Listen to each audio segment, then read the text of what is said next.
folks, it's Jeff here. Just a quick reminder, if you're loving Disney Coast to Coast, there are a couple of easy ways that you can support the show. We'd love it if you could rate and review us on iTunes, or wherever you listen to the show.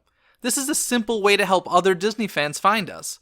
Also, go ahead and share your favorite episodes on social media and be sure to tag us. You can find all of our social media information at DisneyCoastToCoast.com. And finally, I just want to say thank you to all of you who listen every week. Your support is very appreciated, and we love that you're enjoying our Disney geekiness. Now on with the show. Get ready for your weekly dose of pixie dust with Disney Coast to Coast.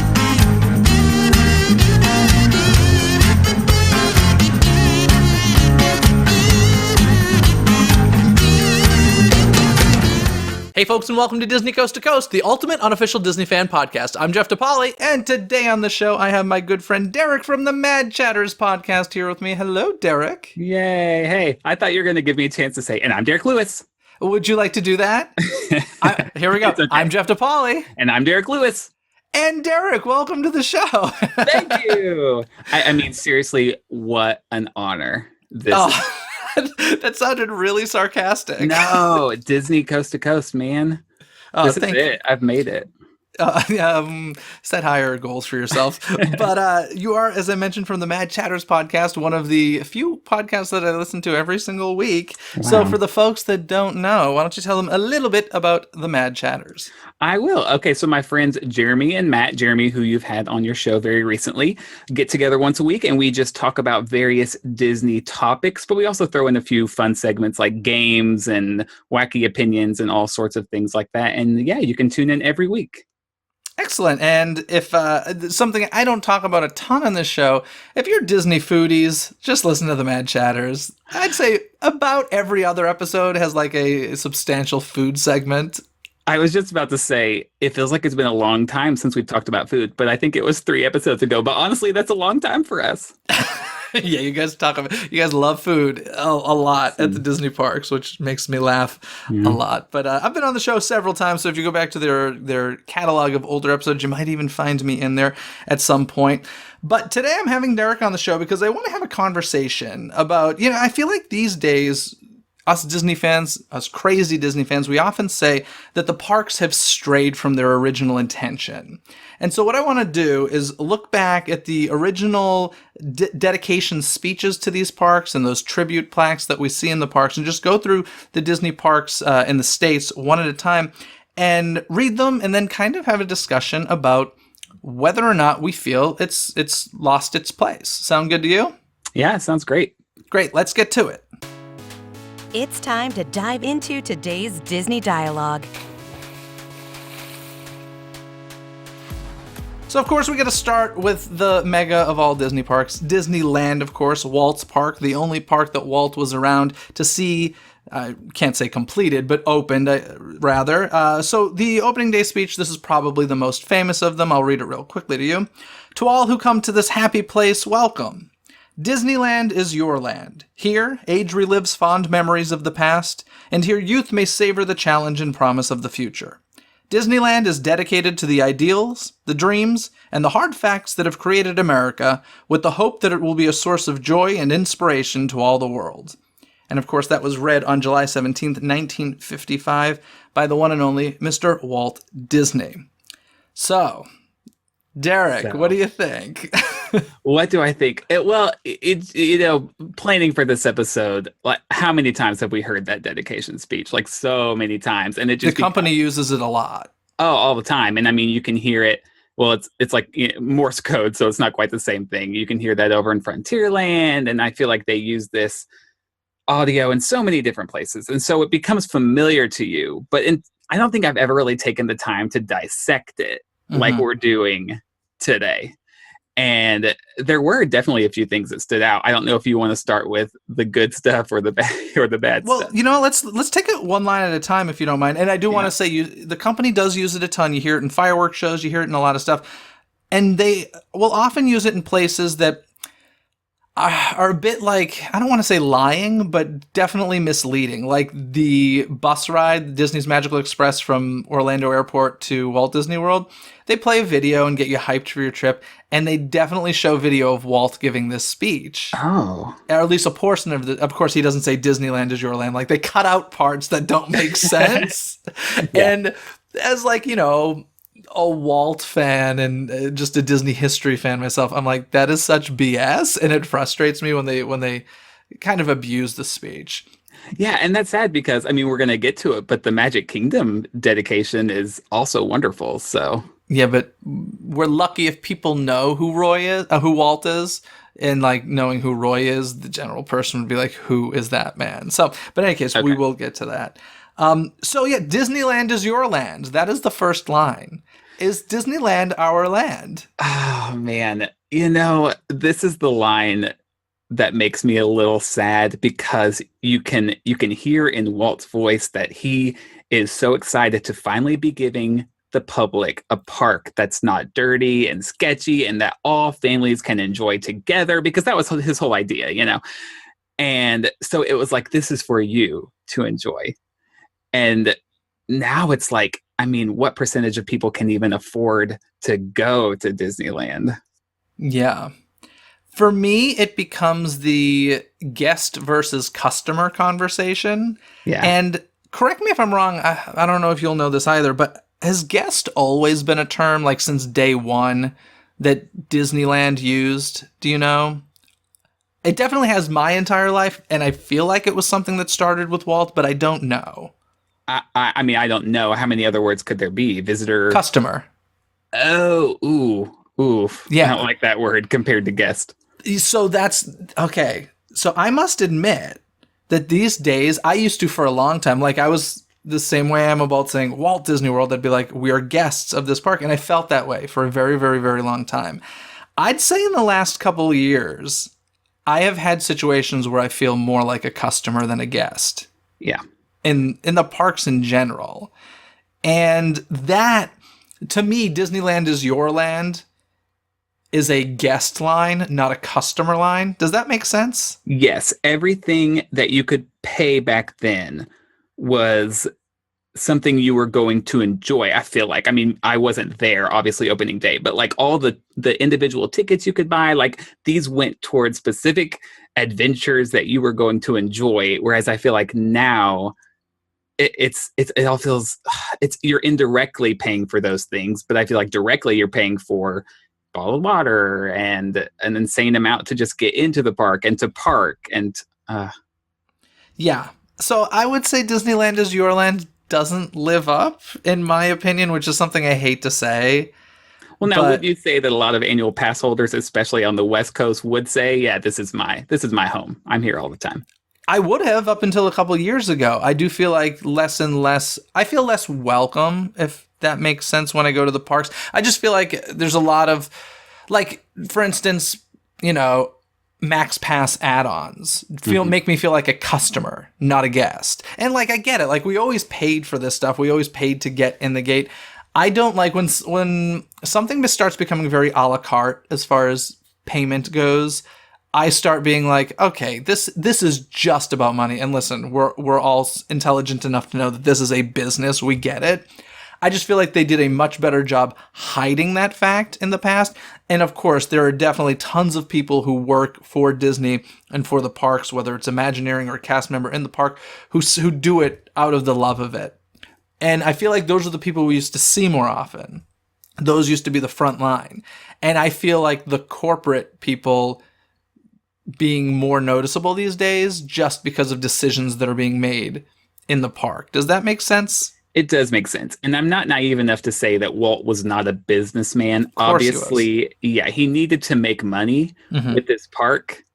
But there's just something about when you hear speeches like this and other, when you watch other video of him, you get the feeling that he opened this park solely to make the public happy. And I know that's probably not true, but that's the sense I get.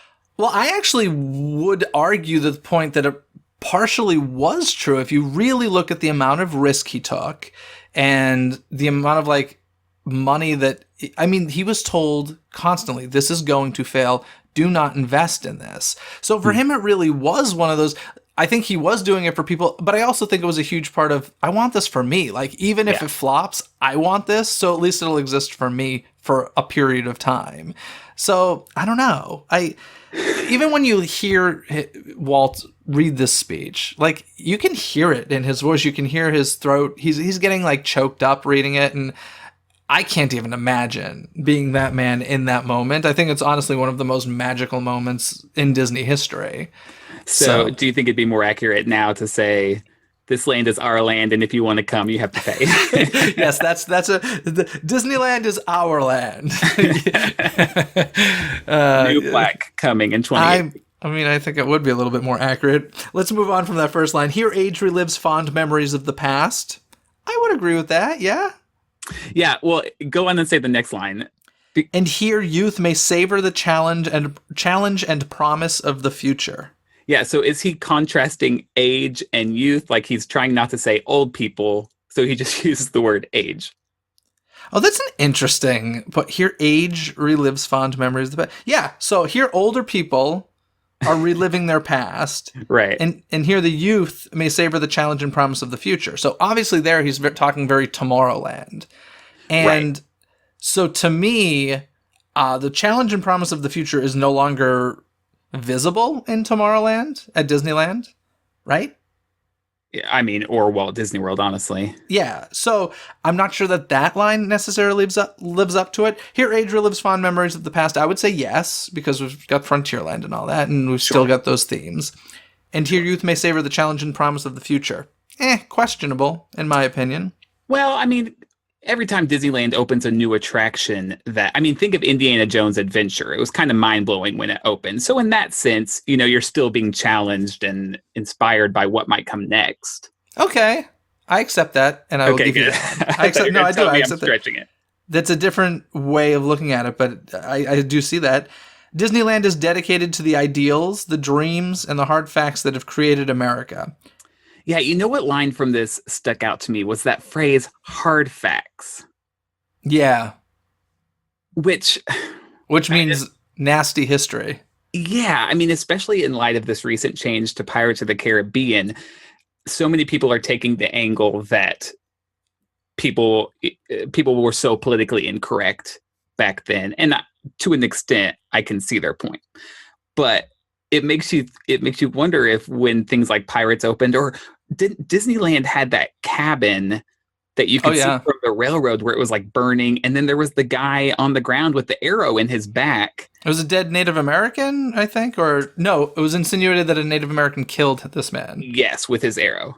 And I understand obviously why they removed that, but I do think Walt was just saying, like, I mean, this is our history, Yeah, I honestly, and this is going in a really weird direction or off topic, but I mean, I've had a whole episodes where I talked about my thoughts on Pirates of the Caribbean, but in general, I feel like we're in a dangerous place of rewriting history, and if we rewrite history and forget the actual facts of history, we're going to repeat history.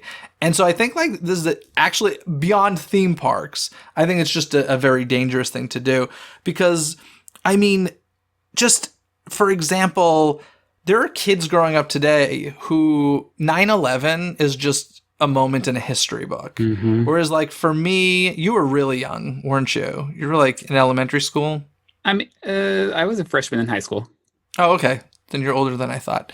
But so you're in high school. I was in college, and so like it's a real thing for us.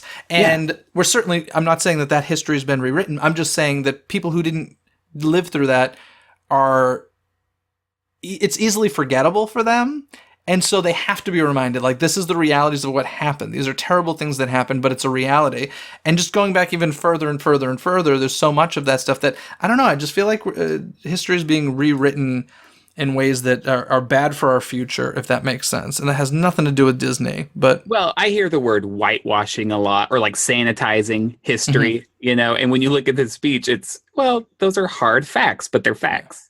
And also, we could blame Disney for stuff like this, too, if you look at something like The American Adventure. Like, people will say, well, who's rewriting history now, right? I mean, that's definitely or even the Hall of Presidents. People say stuff like that. So I don't know. It's interesting, but I think that, yeah, the hard facts portion, maybe not so true anymore. The Disneyland is dedicated to the ideals. When I read that or hear that, I just think Main Street USA. Like, this is this beautiful, idealistic time in history that was probably really not much like this. I always think about, it's like 1920s time period, or 1900s, early 1900s, and I'm always like, God, people must have smelled so bad. Like, I if they really wanted to pump accurate scents out of those Main Street USA, I think it would smell a little different. But I mean, they had soap. What are you talking about? They washed probably once a week, and they wore the heaviest clothes on earth. Like, those people must have stank constantly. Wow.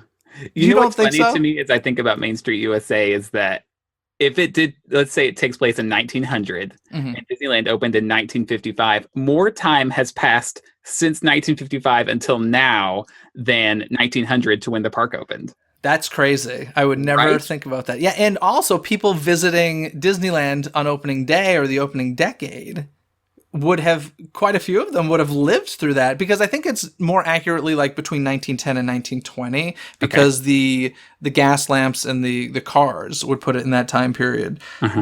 But yeah, that's very interesting. I never thought about that. Yeah. So if you were like a 50-year-old person going to Disneyland in 1955, you grew up with Main Street USA. Right. Like if we opened Disneyland now and we created a Main Street that took place that far back, it would be like the 1950s. Yeah, that's well, even sooner, I think, wouldn't it? Oh, maybe, yeah, the 60s. Yeah, because if let's say it was, so it would be 45 years ago. What's 45 years ago? My math isn't that good, but it'd be like the 70s or something, that's or so the 80s. Weird. Like, that's crazy. Yeah. Oh my goodness. Let's not do that, please. Yeah. Woo. Okay, so Disneyland is dedicated to the ideals. I think that's true. The dreams, absolutely. The hard facts that have created America, maybe disappearing a little bit, with the hope that it will be a source of joy and inspiration to all the world. I think that that's a no-brainer. Joy and inspiration definitely still part of the parks. Yes, and we're going to see those words come up a lot in this episode. I do love, as we go through these dedications, I love how this "To all who come to this happy place, welcome," or this "Disneyland is your land," like this opening speech really set a tone for a lot of the future ones, which I find interesting. We spent a lot of time on Disneylands. We promise we won't do this with every single one. But why don't you read the next one? We'll stay over on the West Coast for a minute. Disney California Adventure. Do you want to read that one? Absolutely, yeah. So this was Michael Eisner in 2001, and he said, "To all who believe in the power of dreams, welcome.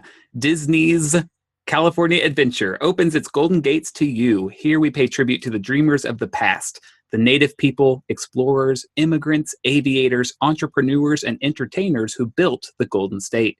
As we salute a new generation of dreamers who are creating the wonders of tomorrow, from the silver screen to the computer screen, from the fertile farmlands to the far reaches of space, Disney's California Adventure celebrates the richness and the diversity of California, its land, its people, its spirit, and above all, the dreams that it continues to inspire." Now, this is interesting. Did you ever experience early DCA at all? I'm so sad to say that I did not. Okay. Was that sarcasm? No, you hear so many Okay. stories. I wanted to see the train wreck. Yeah, I remember going as a kid. So it opened in 2001. I think I went in the first year.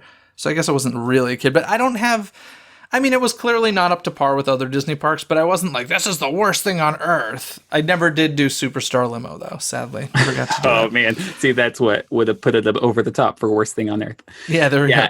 This speech makes me sad, honestly. Why?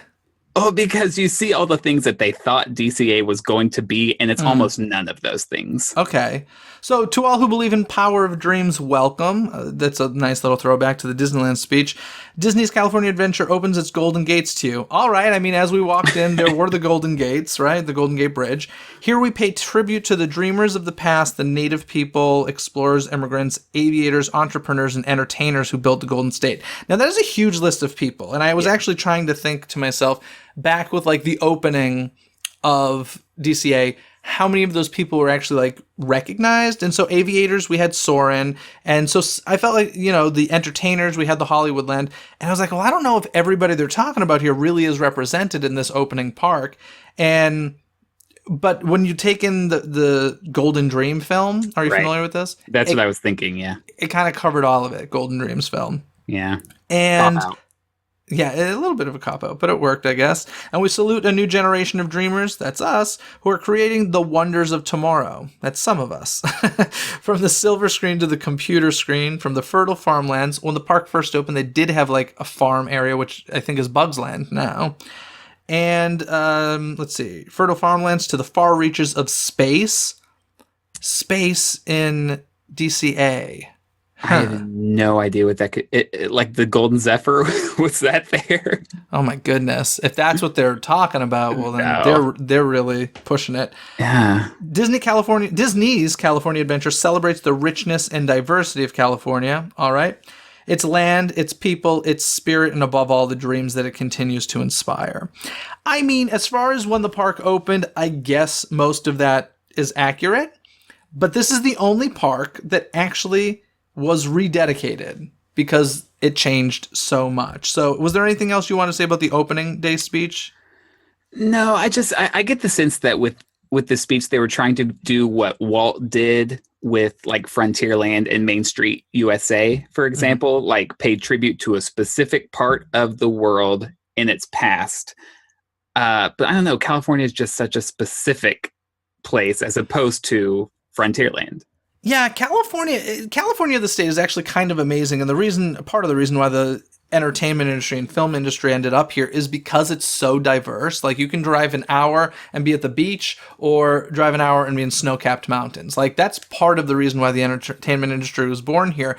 So having a theme park based around California, I don't think is necessarily a terrible idea. I think it's a little weird that it's in California, but I know that one of the concepts was Michael Eisner was basically thought, well, if people are coming to California and spending a day or two at Disneyland and then going to do all these other things, why not just have all these other things here and maybe get people to stay longer that way, it's an interesting theory. It's an interesting theory. But I think the biggest problem was not the idea of Disney California Adventure. I think it was more the complete lack of budget. Like, it was very obvious that park was not given the resources it needed. And from what I understand, kept having resources taken away as the process went on. So I think that's the bigger problem. Well, I do love a good play on words. And I feel like the Golden Gate thing. You like that? It's kind of a pun, because it's literal golden gates, but also probably the gates were sort of golden as well. Yeah. You like that. I like that. A little golf clap for that. There we go. So that was read in 2001 by Michael Eisner. Fast forward 11 years to June 15th, 2012, when Michael Eisner rededicated the park. And this was after Buena Vista Street opened, which I want to say, honestly, I think is the greatest improvement to Disney California Adventure. So you never saw Sunshine Plaza, correct? Correct. Okay. That was pretty crappy. So Buena Vista Street is a huge, huge improvement to that. So when that opened in I think Cars Land around the same time, Bob Iger read, "To all who come to this place of dreams, welcome." Actually, is that this same first line? No. It is. "To all who believe in the power of dreams" was Eisner. Iger is, "To all who come to this place of dreams, welcome." Disney California Adventure celebrates the spirit of optimism and the promise of endless opportunities. Ignited by the imagination of daring dreamers such as Walt Disney, and those like him who forever changed and were forever changed by the Golden State. This unique place embraces the richness and diversity of California, its land, its people, its stories, and above all, the dreamers it continues to inspire. So that was 2012. That was just 5 years ago. I don't know. Yeah. The phrase I think that is most accurate in that in that rededication speech is "this unique place." Just because it's such a bizarre hodgepodge of all sorts of things. Yeah, that's like when people ask my opinion of something, and I'm like, yeah, it's interesting. Like, it's not a good thing. To all who believe in Pixar and Marvel, welcome. Yeah. So, honestly, this isn't the park anymore, in my opinion. To me, and this may be a controversial statement, but I don't even consider Disney California Adventure to be a theme park anymore because there's no theme. Yeah. It's definitely melding a lot of things together. Honestly, Hollywood Studios, I think, has more direct nods to California at this point than California Adventure does. Did you say Hollywood Studios? Yeah. Yeah, I think Disney's Hollywood Studios. Yeah, the thing that's interesting about that is like the Hollywood land in Disney California Adventure never felt like Hollywood to me. When I go to Disney's Hollywood Studios, I get that great feeling of like good old Hollywood. I never got that at Disney California Adventure. Of course, it was supposed to be so much more than just the Hollywood portion. But yeah, it's a little weird that portion they couldn't even get right from the beginning, it seemed like. Yeah, I truly don't think of it as a theme park anymore. I think of it as an amusement park because they have, especially with the opening of Pixar Pier and this whole Marvel expansion stuff, I don't know what the theme is, and I kind of wish that they would, at this point, just tell us, okay, what's the new name going to be? What's the new theme going to be? Is it just going to be IP Park? Because, like, if it is, cool, tell us, because we'll just kind of accept your choices more, I feel like. Do you think it is going to get a new name? I think it needs to. The only thing that is California about it is the fact that it's in California. Like, well, you can see them trying to hold on to the California thing. Like, even though it's Pixar Pier, the idea of a pier is still California, sort of. And then, like, the Grizzly or the airfield thing and Buena Vista Street, and the fact that movies are made in California. I think Buena Vista Street is the closest tie to California. I think that Hollywoodland's days are numbered. To me, the aviator stuff doesn't feel specifically California to me. Grizzly River Run can get an overlay and not be California real quickly. Pixar Pier to me is not California. Marvel is certainly not California. Like, Route 66, though. Route 66, I'll give it that. But I honestly kind of wish they would have just made it a Pixar park. Like, make everything Pixar. If that's what you want to do it. I mean, Pixar isn't the theme, but if that's what you're going to do, just do it, I guess. Yeah, and when he read this speech in 2012, most of it seems pretty accurate, but it is kind of funny how much it strayed from that just in the last 6 years. Yeah, that's a very quick change. So DCA, I think, has failed as far as the dedication plaques go. And like I said, is the only one that had a rededication, which I think is kind of interesting. Yeah. So... okay, so shall we head over to the East Coast? Let's do it. Why don't you read the Magic Kingdom's tribute? Yeah, and you know what's interesting? Like, the next four we're going to talk about all took place in between the first two we talked about. So we're kind of jumping back in time here. But in 1971, Roy O. Disney, Walt's brother, said, "Walt Disney World is a tribute to the philosophy and life of Walter Elias Disney." Wipe away a tear. "And to the talents, the dedication, and the loyalty of the entire Disney organization that made Walt Disney's dream come true. May Walt Disney World bring joy and inspiration and new knowledge to all who come to this happy place. A magic kingdom where the young at heart of all ages can laugh and play and learn together. Dedicated this 25th day of October, 1971. Gosh, that first line, it's a tribute basically to my brother, Walter Elias Disney. Okay. Yeah. So this is, I mean, that first line alone is the reason why no matter how many times people give me crap about it, insist that the place be called Walt Disney World because of that line. It's a brother, an older brother who came out of retirement to finish his younger brother's dream, or at least do the best job he could. Like, that's important. And yeah, and guests were very much considered. Like, they wanted to build a place where people could be happy. But think of that first line of Disneyland: "To all who come to this place, welcome." And here, the first line says nothing about guests who are going to come. It says this place is a tribute to Walt Disney. Yeah. So I think that's a lovely sentiment. Now, it's interesting because this tribute, it doesn't necessarily feel like it's actually a tribute or a dedication of the park. It feels like it's a dedication of the resort as a whole, which it is. And because of that, it's a bit different than some of the others. The next line goes, "And to the talents, the dedication, and the loyalty of the..." I can't read today, sorry. "And to the talents, the dedication, and the loyalty of the entire Disney organization that made Walt Disney's dream come true." So once again, has nothing to do with the guests, has nothing to do with the park. It's a thank you to cast members, which I think is lovely. May Walt Disney World bring joy and inspiration and new knowledge to all who come to this happy place. So that's the line where I say it's not really about the Magic Kingdom, because the knowledge to all who come to this happy place, to me, that sounds very future plans of what they want to do. What does?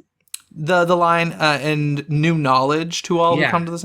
Like, I don't really think of Magic Kingdom as an educational park. Right.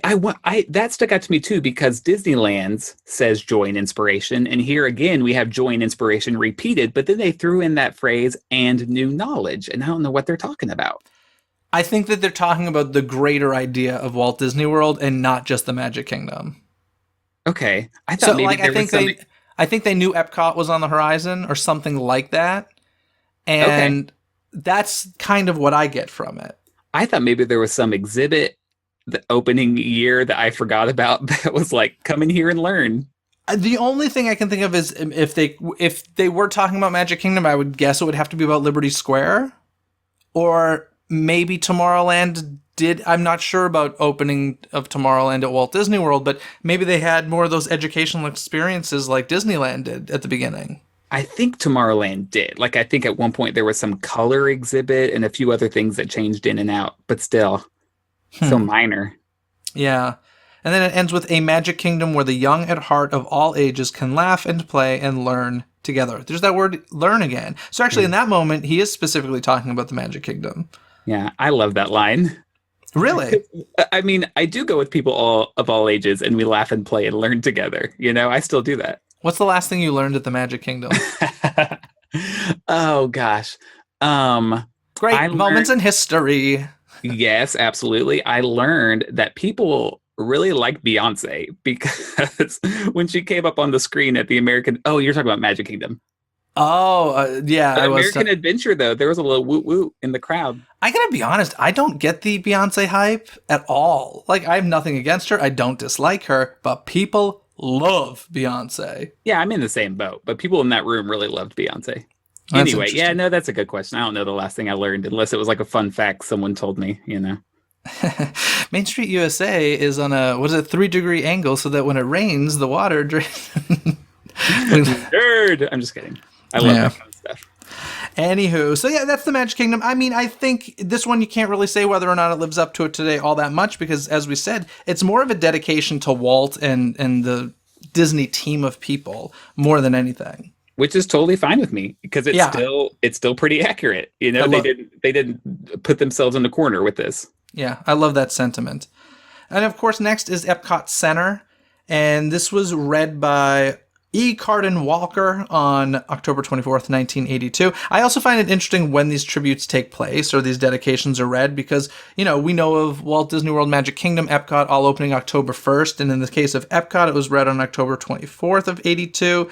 Magic Kingdom, it was October 25th of 71. So it's interesting how they play with these dates. Do you think it has to do with the fact that Disneyland tried to do it on opening day and everything was kind of a mess, and so they wanted to prevent that? Well, actually, that's an interesting thing as well. Disneyland's actual opening date is different than what we celebrate. It's the next day. So That's July right. 17th, 1955, which is when Walt read that speech, that was the press invite, essentially. That was the invited guest. And the park actually opened on July 18th, 1955. I don't know if that's why they did it. I think it's just more like it's open to the public and they have a few weeks of testing this out. And then they have a grand opening with the speech read when they've worked it out a little bit. Yeah. So in any case, to all who come to this place of joy, hope, and friendship, welcome. Epcot is inspired by Walt Disney's creative vision. Here, human achievements are celebrated through imagination, wonders of enterprise, and concepts of a future that promises new and exciting benefits for all. May Epcot Center entertain, inform, and inspire, and above all, may it instill a new sense of belief and pride in man's ability to shape a world that offers hope to people everywhere. So that's the opening speech for Epcot Center. Mm-hmm. Once again, it kind of starts as a tribute to Walt, very much like the Magic Kingdom one, right? How so?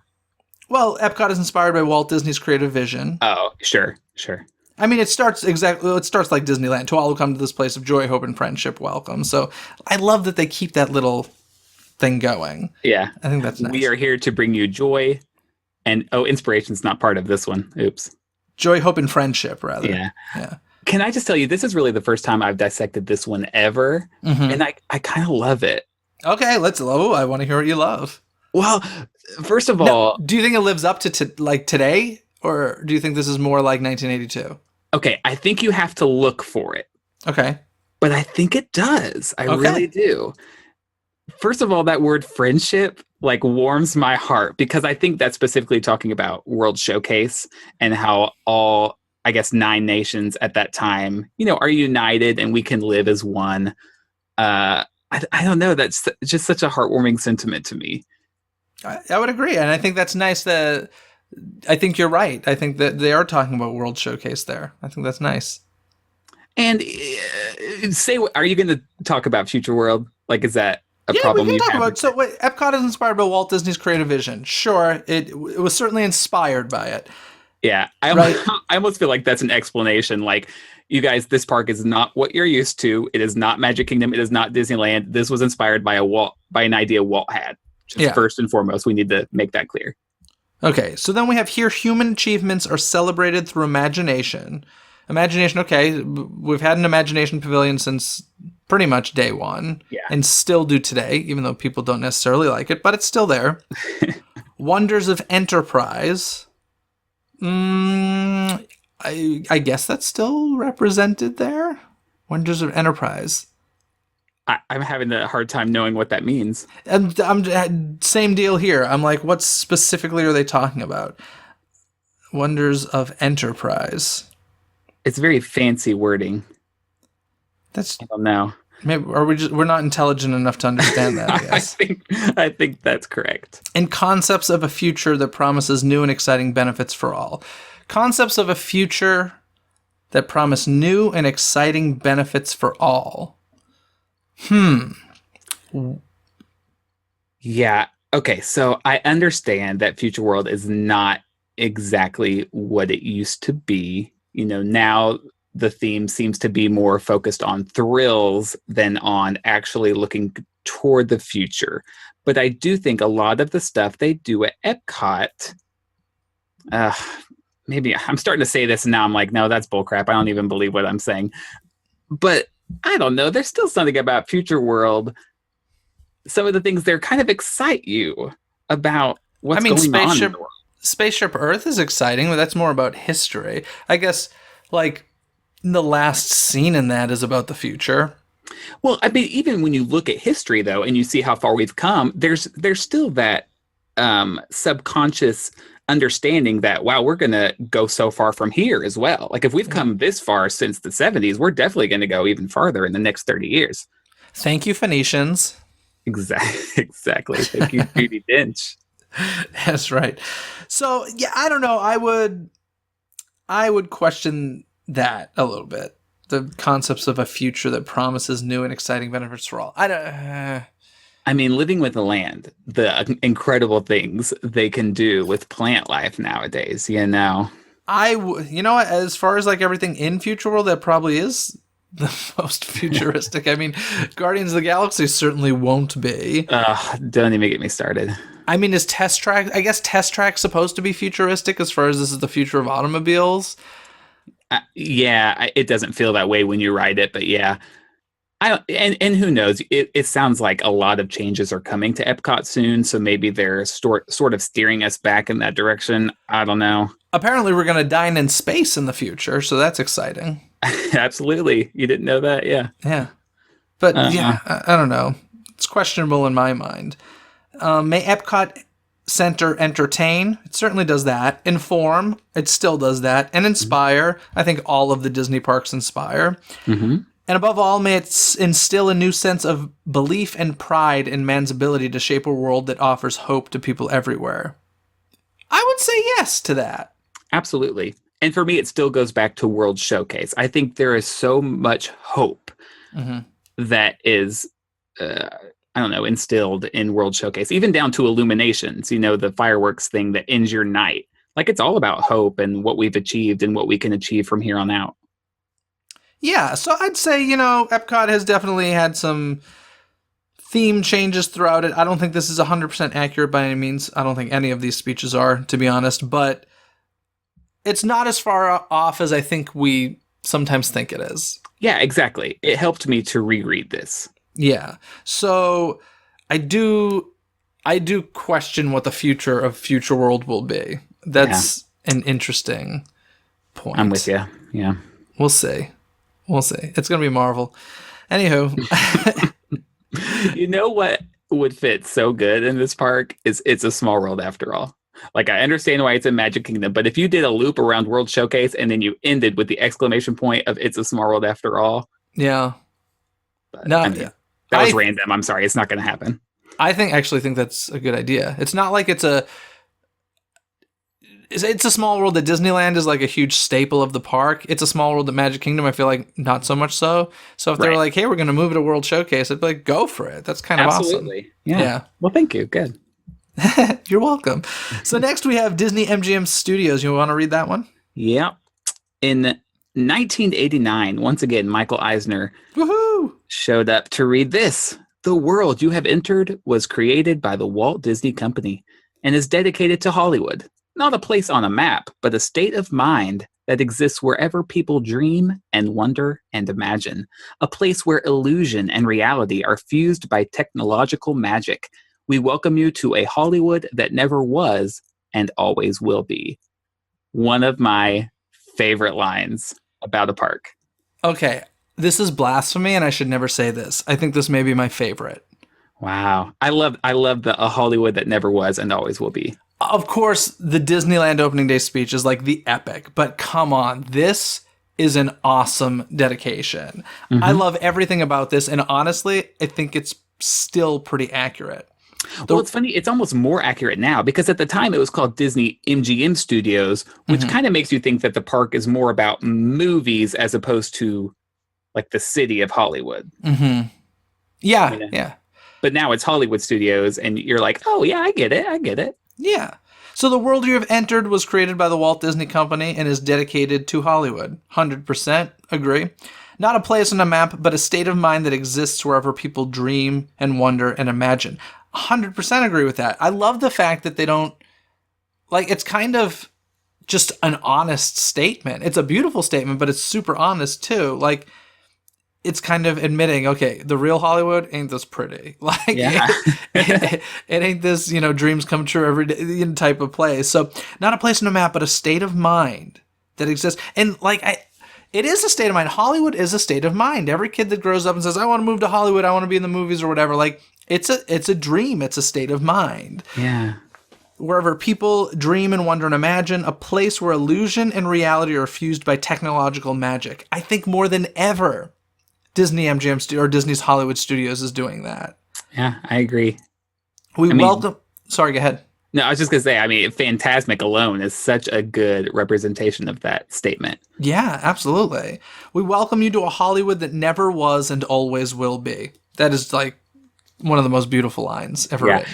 And it kind of gives them an excuse to like play with history a little bit, like totally. Well, these buildings weren't there at the same time. Carthay Circle has been torn down, but we still want to include it. So absolutely. And I think that like it would, if it were trying to be realistic, as I said, it wouldn't be what we got. And I love what we have. I think Disney's Hollywood Studios is the ideal version of Hollywood Dreams, or at least the entrance of it is, with the Brown Derby that doesn't exist anymore, and that beautiful Chinese theater and that Hollywood Boulevard. Like, I just love this.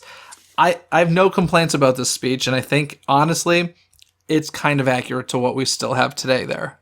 I do think it's accurate. I think the problem for me sometimes is that some of the other parks could probably use this exact same plaque. Oh, it's too vague?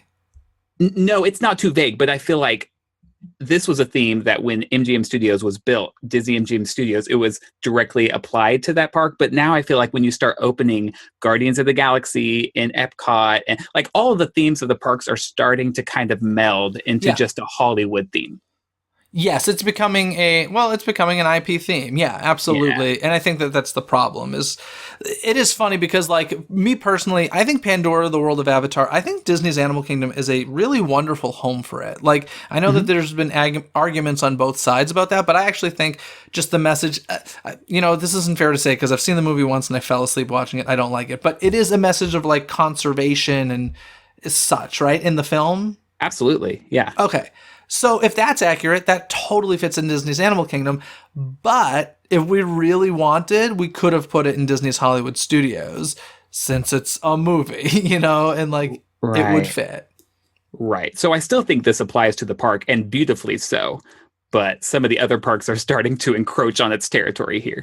Yeah, which is just, yeah, it's a unfortunate reality of our time, I guess. And I Now, do you can't. remember in 2007 when Meg Crofton talked to the press about why they were changing the name? Do you mind if I read this? No, please do. I remember this, but I don't remember specifically. So go ahead.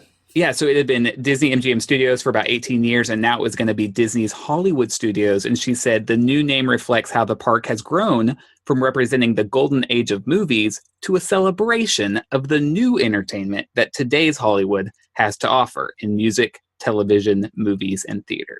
Okay, I call crap on that because the park had been doing that since day one. It's opened with what TV, Superstar TV or whatever, Superstar Television. Remember that attraction? Yes, where Frozen is now. Yeah. Yeah. So it had that. They're talking about adding music and theater, and it had live shows since day one. So like, I don't think that I don't think that that statement that she made was necessary. I mean, Yeah, they no, I wanted agree. to change the name. They should have just said, our contract with MGM is up. It's Disney's Hollywood Studios. Yeah, well, like I said, when they changed the name, that original speech actually made even more sense to me. So Yeah. So, yeah, I think that was just them trying to cover up the fact that they had to make a major change. That's all it comes down to for me. yeah. Yeah. And then next is Disney's Animal Kingdom. Of course, once again, this was Michael Eisner reading this one on April 22nd, 1998. Welcome to a kingdom of animals, real, ancient, and imagined. A kingdom ruled by lions, dinosaurs, and dragons. A kingdom of balance, harmony, and survival. A kingdom we enter to share in the wonder, gaze at the beauty, thrill at the drama, and learn. So that's Disney's Animal Kingdom. First time in my life I have heard this. Yeah, kind of for me as well, to be honest. Welcome to a kingdom of animals. I can't disagree with that. Real, ancient, and imagined. That still lives today. We can all say, well, we never got Beastly Kingdom and all that stuff, but guess what? They did have little touches of those imagined creatures there since day one. Well, yeah, So- and with the Yeti now and Yeah. Pandora. So, like, the imagined portion of that, more than ever. Mhm. A kingdom ruled by lions, dinosaurs, and dragons. All right. A kingdom of balance, harmony, and survival. Sure. A kingdom we enter to share in the wonder, gaze at the beauty, thrill at the drama, and learn. I mean, this is Disney's Animal Kingdom. I right? love it. I love it. I think it's almost poetic, which is sort of what Animal Kingdom is as a park. Like we're not focusing on IPs necessarily or thrill rides. We're focusing on earth and sky and how we are one with creation. And I think that's perfect. It's your favorite park, isn't it? I mean, second to Magic Kingdom, but I love, love, love Animal Kingdom. Yeah.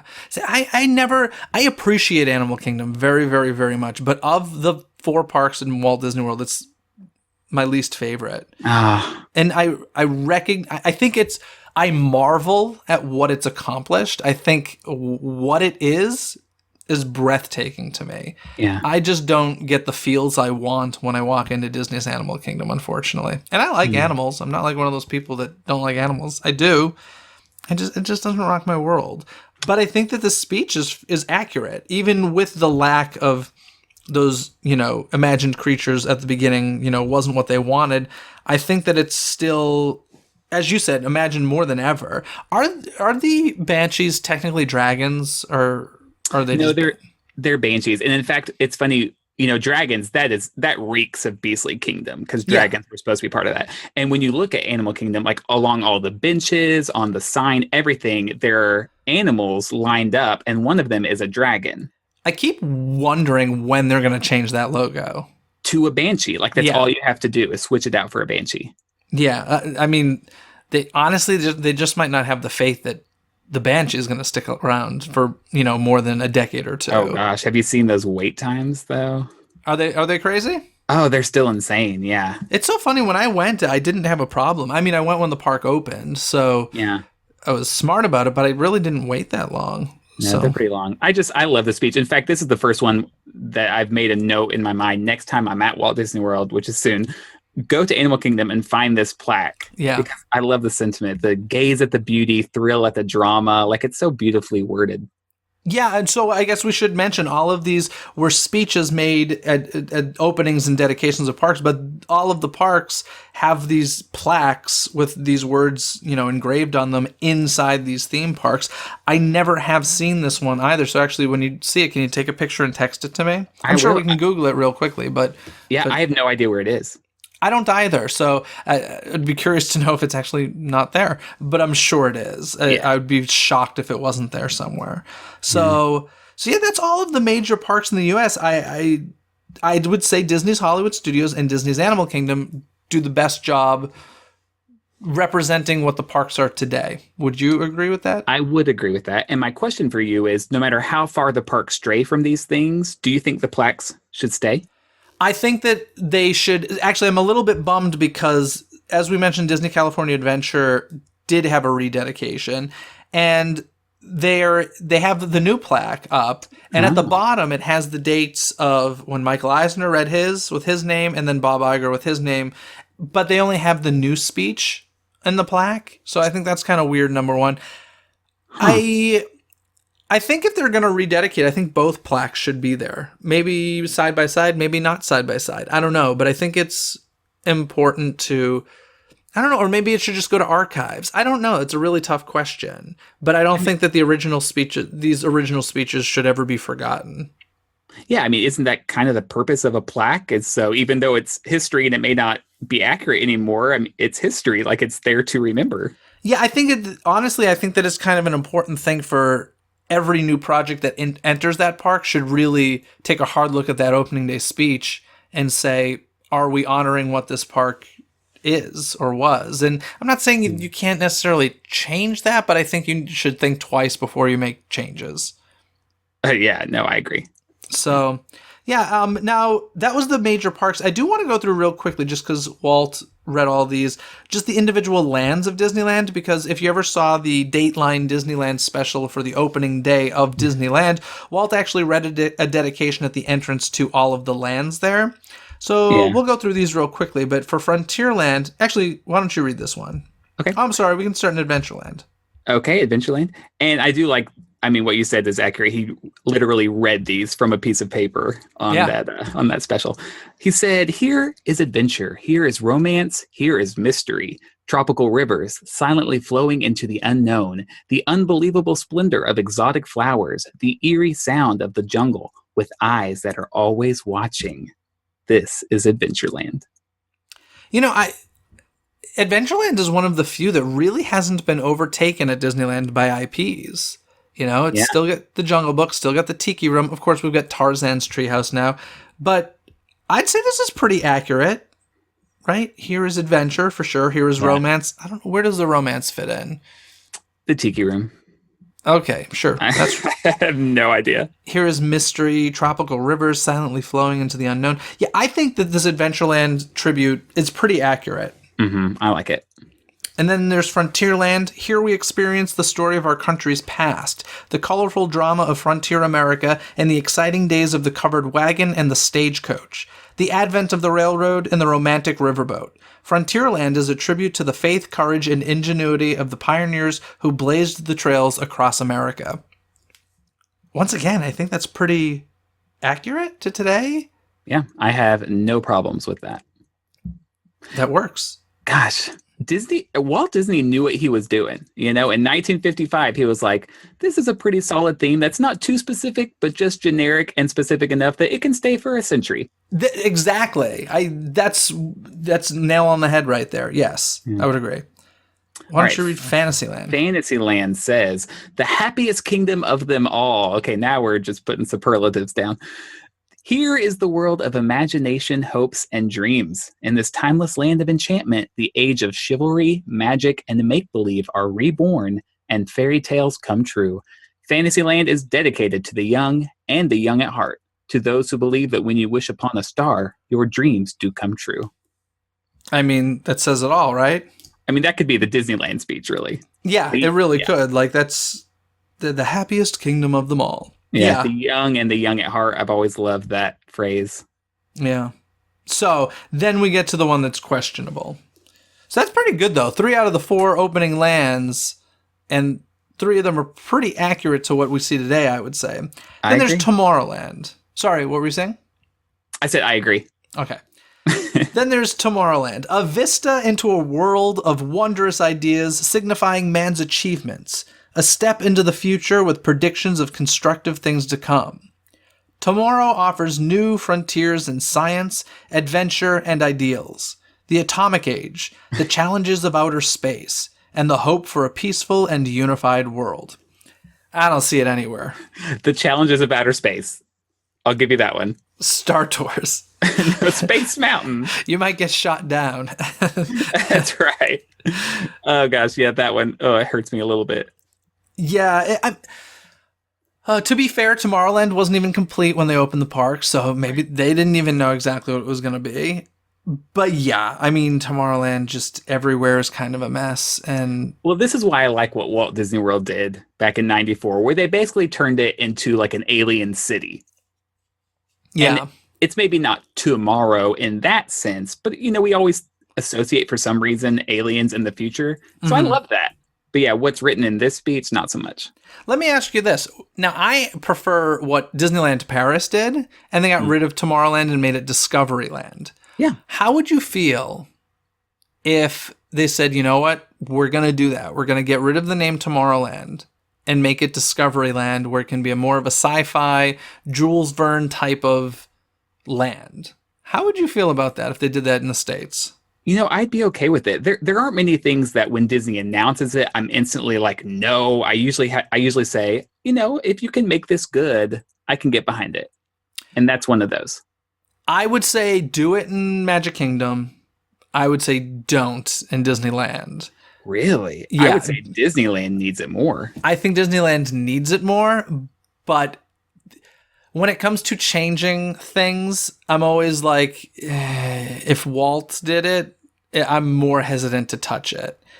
And like when they did the Enchanted Tiki Room under new management. Of course, people hate it, but I always say, well, at least they didn't do it at Disneyland, because that's Walt's. Don't, mess with that one too much.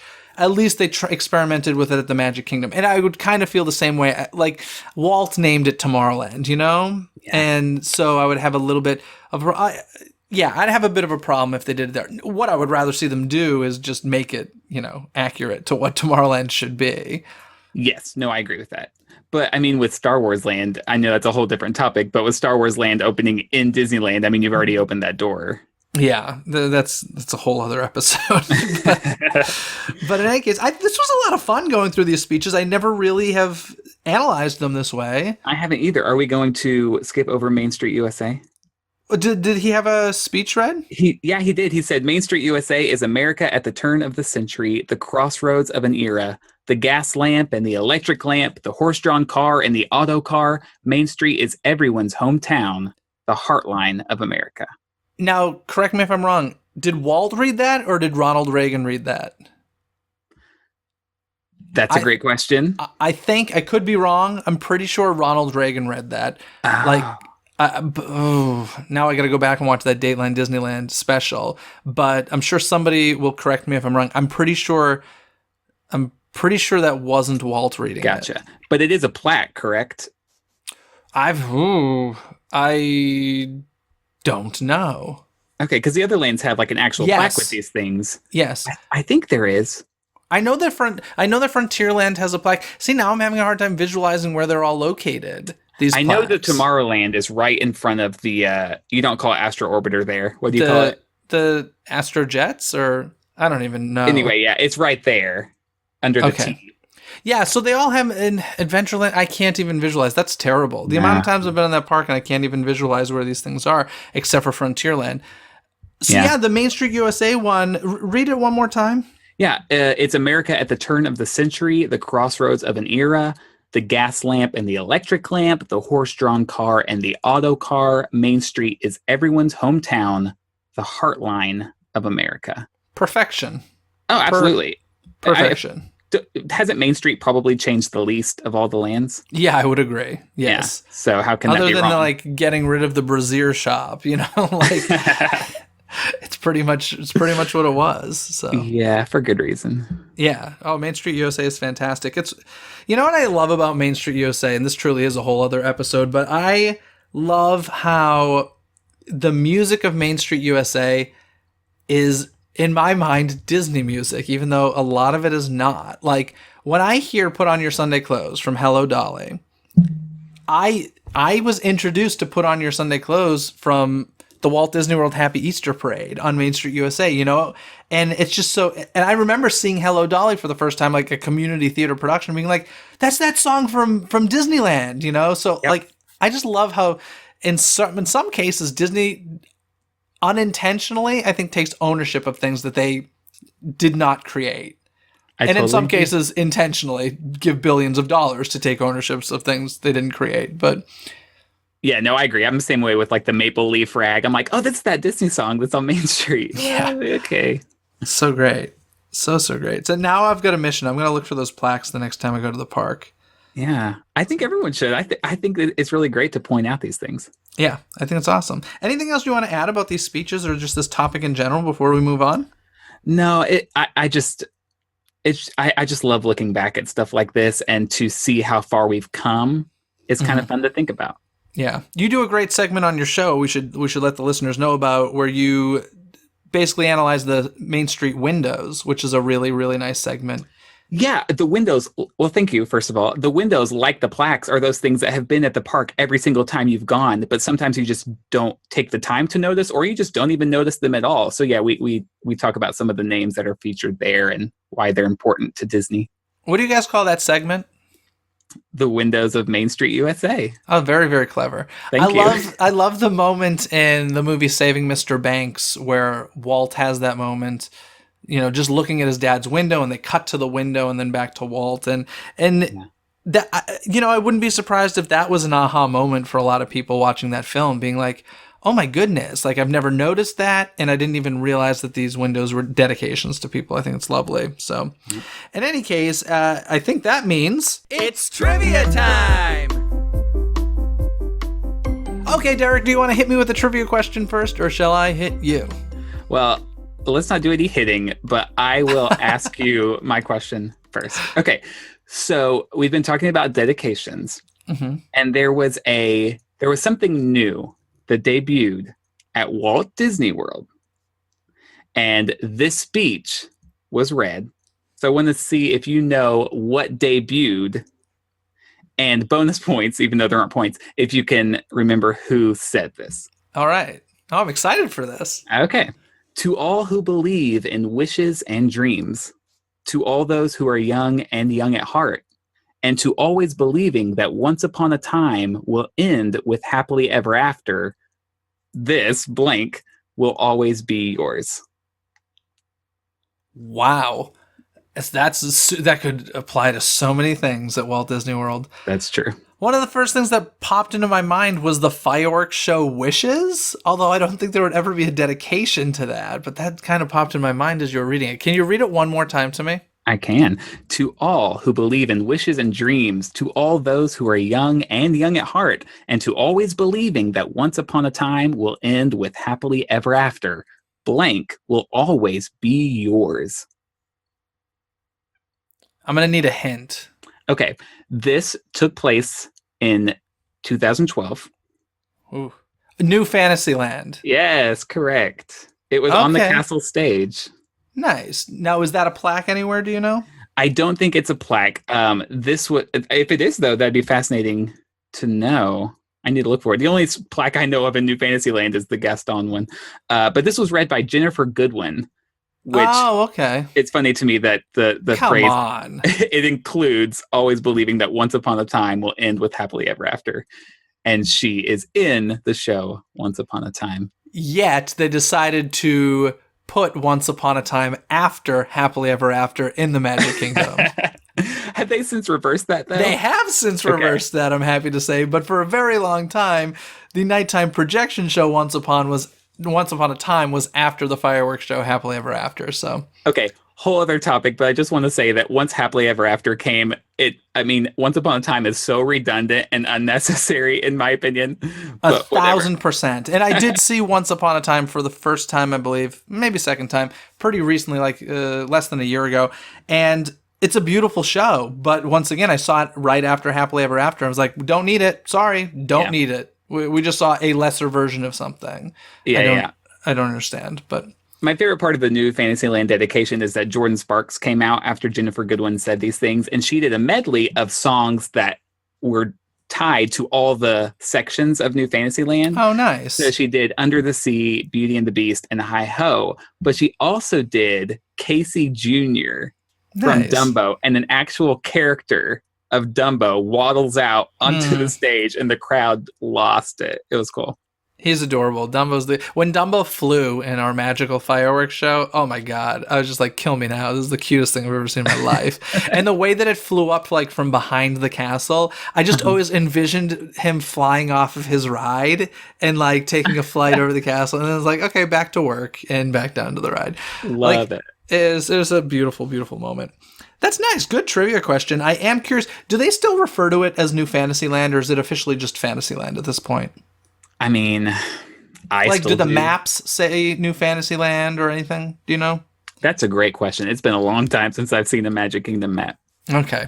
We'll have to look into that. Anyway, I got a trivia question for you. This one's tough. I'm sorry. I gave it more just because it's an interesting thing to know more than I expect you to actually get it. But do you know who wrote the opening Disneyland speech to all of come to this happy place? I was going to ask you when we were talking about it, did Walt really write this? No. In fact, I thought it was somebody else. I thought it was Marty Sklar. I was going to guess Marty Sklar because he wrote so many things for Disney. He did. The problem is he was still very young at that point. He was writing like the Main Street newspaper, so I guess it makes sense that at that point he wouldn't have written an opening day speech. So it wasn't Marty Sklar. This is probably a name you've never heard of, but I find it interesting nonetheless. Oh. Can I know what it starts with? A W. W. He was a writer on Peter Pan, Cinderella, Alice in Wonderland, and many other Disney projects, and became a Disney legend in 1992. Who's Ward Kimball? Ward Kimball was an Imagineer. It was not Ward Kimball. Walter Matthau. No. Winston Hibbler. You're right. I've never heard that name. I hadn't either, which is why I was very surprised when I read this. And this is according to Tony Baxter, from some commentary he did on a short film called Disneyland USA. And yeah, Winston Hibbler, according to him. You know, with the number of times Disney uses that speech in its promotional things, you would think he would get a little bit more credit. Yeah, you'd think so, but I mean, I checked out his credits and he's done a ton of Disney projects, so it is a little surprising that never heard of him. But as I said, he is a Disney legend, so cool. It's a pretty cool honor. Yeah. Anyway, Derek, thank you so much for coming on the show. Once again, remind people where they can find you. Yeah, so my podcast is The Mad Chatters. You can find us on iTunes or at madchatters.net. Of course, we're on all the social media sites, or if you just want to follow me, I'm Derek Liu on Twitter. Fantastic. Thank you, Derek. This was a lot of fun. Oh, it was my pleasure.